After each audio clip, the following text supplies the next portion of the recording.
सुरमा नदी पर भोर होती है। उसका धुंधला आवरण तट पर एक शांत गांव को प्रकट करता है। चहचहाते पक्षियों की सिम्फनी के बीच एक बुजुर्ग व्यक्ति प्रकट होता है।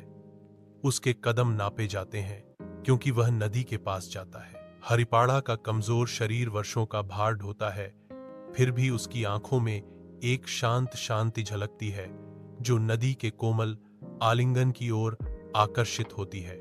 नदी की लहरों की कोमल फुसफुसाहट उस पर धुल जाती है। हर लहर उसके मन की सिम्फनी में आनंद का एक नोट है। वह रुक जाता है, दृश्य को देखता है। सूरज की पहली किरण पानी को चूमती है। नदी अपनी प्राचीन कहानियों को फुसफुसाते हुए हरिपाड़ा के होंठों पर एक कोमल मुस्कान छा जाती है। सुबह का सूरज नदी के किनारे पर सुनहरी चमक बिखेरता है।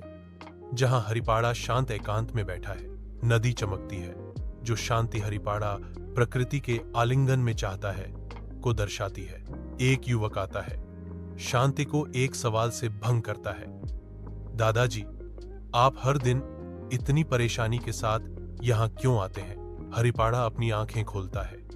उसके होठों पर एक हल्की मुस्कान आती है क्योंकि वह जवाब देता है। शरीर को सक्रिय और मन को शांत रखने के लिए उनकी आवाज में गहरी शांति है।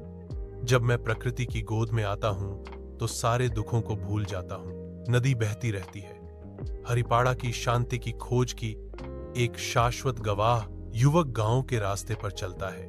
हरिपाड़ा का ज्ञान उसके भीतर गूंज रहा है।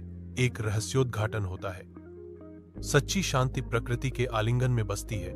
दूरी पर हरिपाड़ा सुरमा नदी के किनारे शांति से खड़ा है, चिंतन में खोया हुआ। सूर्य की रोशनी उसके चेहरे को नहलाती है, जिससे संतोष की एक कोमल मुस्कान चमक उठती है।